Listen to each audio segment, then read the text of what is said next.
अभी हम class 10th के मैथमेटिक्स से पेपर को सॉल्व करेंगे। बहुत से बच्चों को डर लगता है कि फाइनल पेपर कैसे आता है, उसमें क्वेश्चन कैसे आते हैं, क्योंकि डर तो रहता है क्योंकि बोर्ड का एग्जाम होता है। सबसे पहले हम देखते हैं कि इंस्ट्रक्शन क्या रहता है कैंडिडेट को मैथ के पेपर में एक सबसे खास बात यह रहती है कि आप सबसे कम शब्दों का यूज करके केवल आप काम की चीज़ों को लिख के ही आप अच्छे मार्क्स पा सकते हैं। उसमें बहुत ज़्यादा एकदम थोड़ा पेपर तो डिफ़िकल्ट तो रहता है, अगर आप रेगुलर अच्छे मेहनत करेंगे तो ये बहुत अच्छे मार्क्स पा सकते हैं। लेकिन साथ साथ मैथ ही एक ऐसा सब्जेक्ट है जो आपको फाइनल तक आपका 10th 12th हमेशा ही काम आएगा, उससे रिलेटेड आपको हमेशा बेनिफिट मिलता रहेगा। तो मेरा एडवाइस है कि आपको मैथ तो अच्छा करके ही रहना चाहिए, आपके जीवन के साथ ही जुड़ा रहेगा, कहीं भी कैलकुलेशन में करना है, कहीं भी यूज करना है। अब हम आते हैं मेन अपने टॉपिक पे। अब हम ऑब्जेक्टिव टाइप क्वेश्चन पे को सॉल्व करेंगे, देखेंगे कि हमारे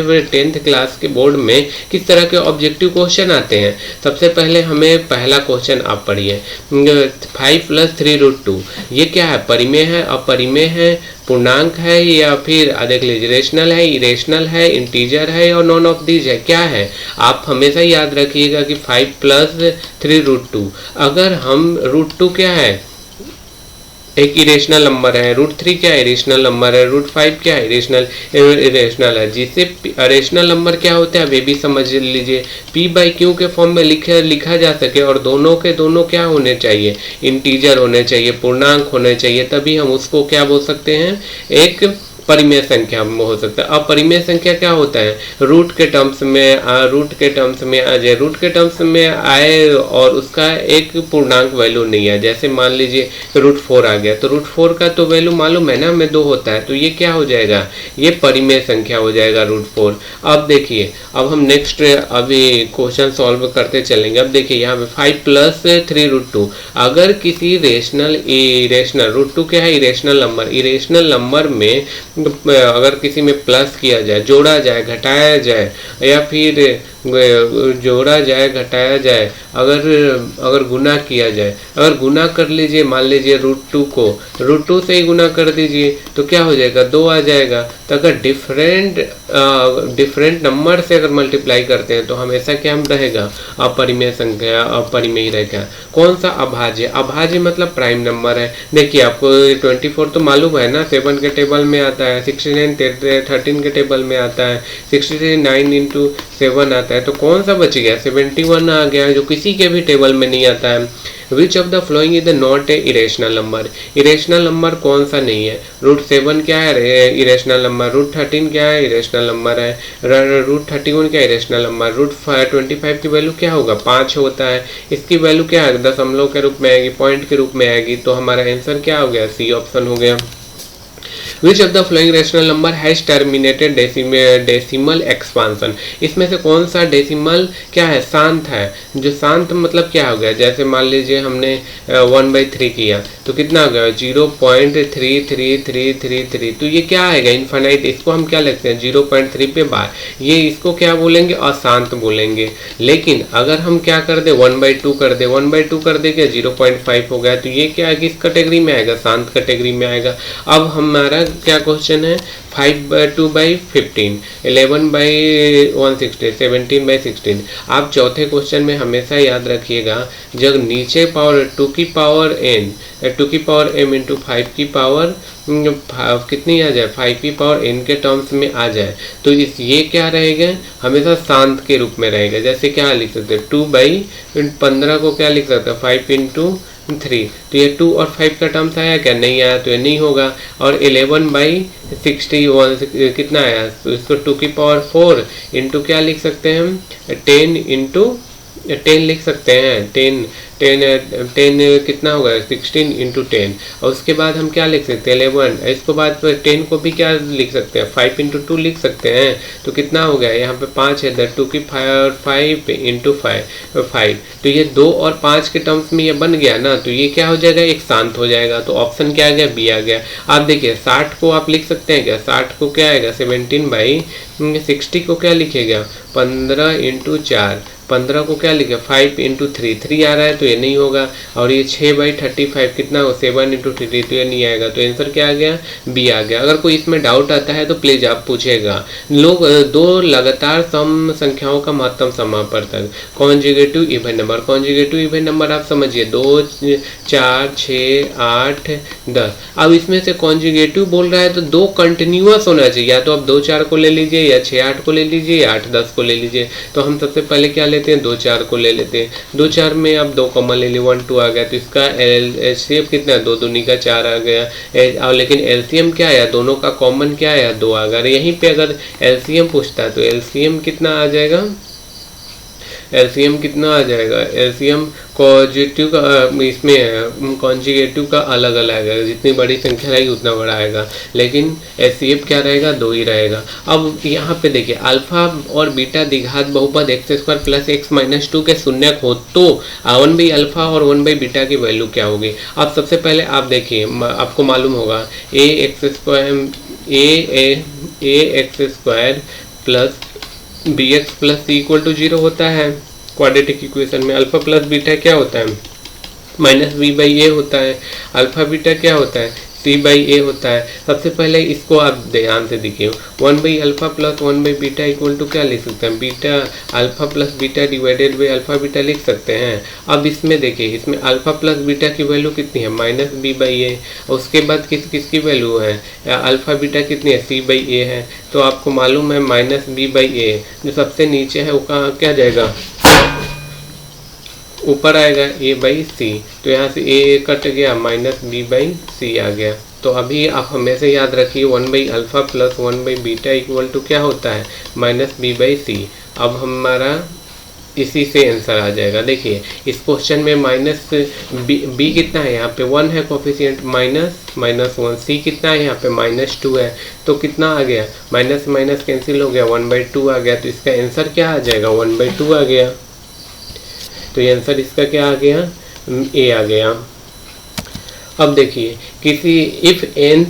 किसी समांतर श्रेणी में एनवा पद ए एन प्लस बी है तो कॉमन डिफरेंस क्या होगा उसका पदांतर क्या रहेगा। देखिए अगर n इक्वल टू 1 आ जाए तो n इक्वल टू 1 आ गया तो कितना a प्लस बी आ गया।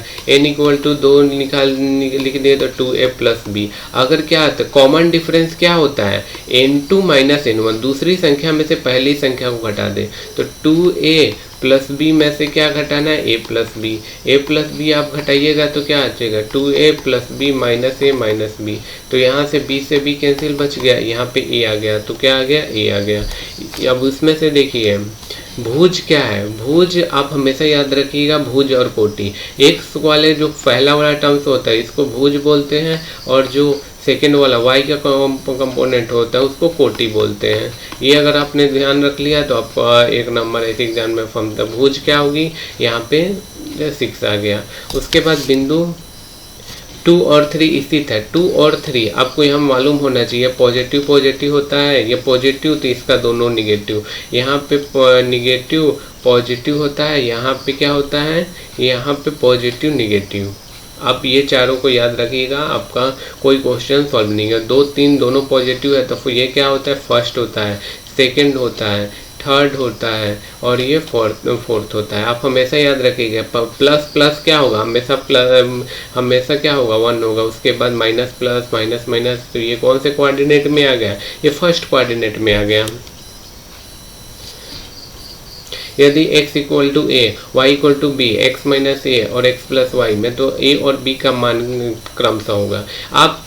आपको कुछ नहीं करना है इसमें से दोनों का डिफरेंस देखिए कितना है दोनों का प्लस कितना है 4 है तो दोनों का डिफरेंस कितना है 5 और 2 का 2 आ रहा है जी बिल्कुल आ रहा है। और दोनों को जोड़ने पे कितना आ रहा है 4 आ रहा है कि तो ये तो होगा ही नहीं। अब इसमें देखिए दोनों का डिफरेंस 2 है क्या 6 में से 3 कीजिए 3 आ जाएगा तो ये भी नहीं है। अब देखिए दोनों का डिफरेंस कितना है 3 में से 1 गया 2 आ रहा है। उसके बाद दोनों का योग कितना आ रहा है 4 आ रहा है। तो जी बिल्कुल यही आंसर है। इसमें क्या दिया है x² प्लस 2x प्लस 4 के मूलों की प्रकृति के। आपको मालूम है मूलों की प्राकृतिक चेक करने के लिए क्या करते हैं b² माइनस 4ac। सबसे पहले आप ये निकालें b² कितना है यहाँ पे 1 2 4, ए की वैल्यू 1, बी की वैल्यू 2 और सी की वैल्यू, बी स्क्वायर कितना 4, यहाँ से 4, ए कितना है 1 है, सी कितना है 4 है, तो 4 में से 16 गया, 16 कितना आ गया -12 आ गया। यहाँ अगर ये क्या होता है, सीधी धारा चारा फॉर्मूला को मालूम होगा तो क्या होता है, -b plus minus under root B square minus 4ac divided by 2 है।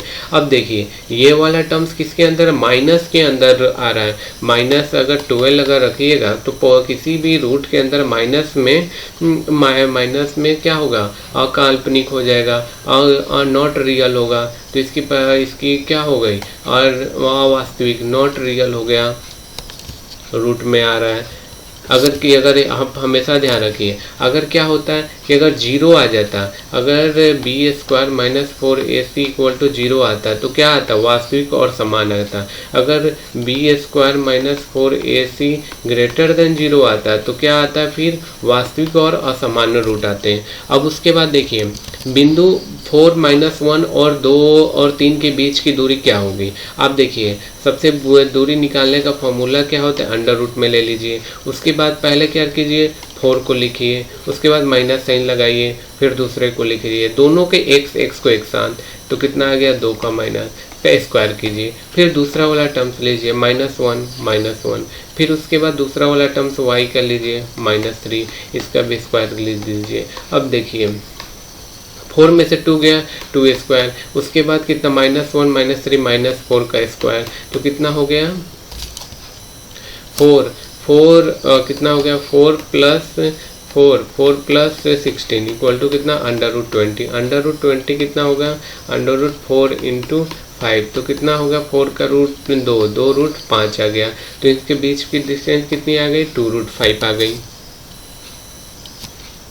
अब बिंदु से मिलाने वाली मध्य बिंदु से दूरी क्या है, मध्य बिंदु से बोल रहा है, मध्य बिंदु, इन दोनों का मध्य बिंदु आप निकाल लीजिए। मध्य बिंदु कैसे निकालते हैं, x1 plus x2 divided by 2, तो यहाँ पे देखिए दोनों का x जोड़िए, पहला टर्म्स जोड़िए, तो 2 और 4 और 2 डिवाइडेड बाई 2 कितना आ गया 3 आ गया। अब y का दोनों टर्म्स दे दिए, y1 plus y2 divided by 2, इसका y मतलब क्या है, ये x है y है, तो यहाँ पर y 10 और 2 12 बाई 2 कितना आ गया 6 आ गया। तो हमारा डिस्टेंस कितना रहा 3 और 6 से निकालना कितना है 0 और 2 को। तो आप देखिए यहाँ पे डिस्टेंस निकालने के लिए पहला दूसरा का डिफरेंस 3 का स्क्वायर, 6 में से 2 गया 4 का स्क्वायर, तो कितना आ गया 9 प्लस 16 इक्वल टू कितना आ गया √25, तो इसका आंसर क्या आ जाएगा 5 आ जाएगा। अब देखिए त्रिभुज ABC के शीर्षों के निर्देशांक ये कितना है, पॉइंट तीनों दिए हैं, तो केंद्रक क्या होगा। केंद्रक निकालने के लिए हमारे सेंट्रॉइड निकालने के लिए हमेशा याद रखिएगा x1 x2 और x3 तीनों को जोड़ के 3 पॉइंट है तो 3 से डिवाइड कीजिए, तो देखिए 2 और सबका x लीजिए 0 और +4 डिवाइडेड बाई 2, तो 6 में से 2 गया तो 3 आ गया। अब वैसे ही y1 y2 और y3 डिवाइडेड बाई 3 कीजिए, तो कितना आ जाएगा 4 6 -1 डिवाइडेड बाई कितना 3, यहाँ पे आपको किससे डिवाइड करना है 3 से डिवाइड करना है, तो यहाँ पे कितना आएगा 2 आएगा। उसके बाद आप देखिए यहाँ पे 3 से डिवाइड किया, 10 में से गया 9 में 3, तो कितना आ गया 2 और 3, तो इसका आंसर क्या आ गया बी ऑप्शन।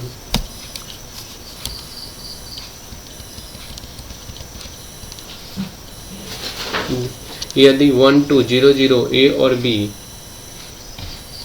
कोलिनियर है, देन कोलिनियर मतलब आपको मालूम चल जाएगा इसमें क्या होने चाहिए। यहाँ पे पहले ही आप देख लीजिए, एक पहला वाला टर्म्स हमेशा आधा रहेगा दूसरे वाले टर्म्स में। अगर हम b की वैल्यू 1 रखें तो b की वैल्यू इक्वल टू 1, तो b इक्वल टू 1, b की वैल्यू अगर हम 1 रखें, a की वैल्यू अगर 1 रखें, a इक्वल टू 1, तो b की वैल्यू कितनी आ जाएगी 2 आ जाएगी, तो हमेशा कितना रहेगा 2a इक्वल टू b। हम यहीं से मालूम कर लिए। उसके बाद ये देख लीजिए इन दोनों के बीच में क्या रिलेशन है।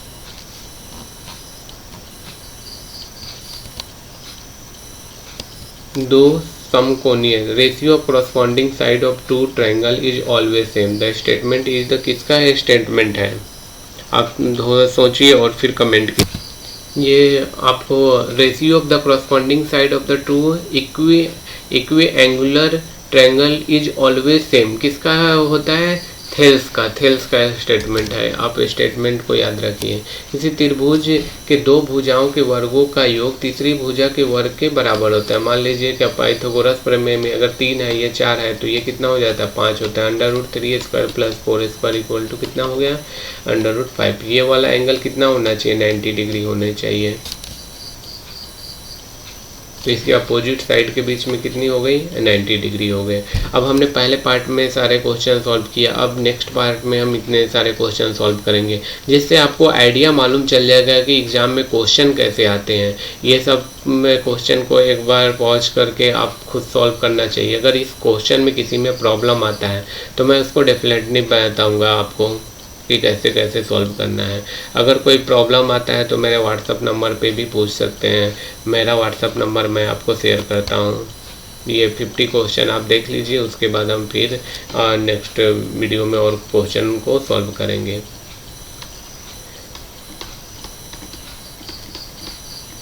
इस नंबर पे आप कोई भी क्वेश्चन पूछ लीजिएगा मैथ से रिलेटेड, मैं आपको रिप्लाई ज़रूर दूंगा। Okay, thank you.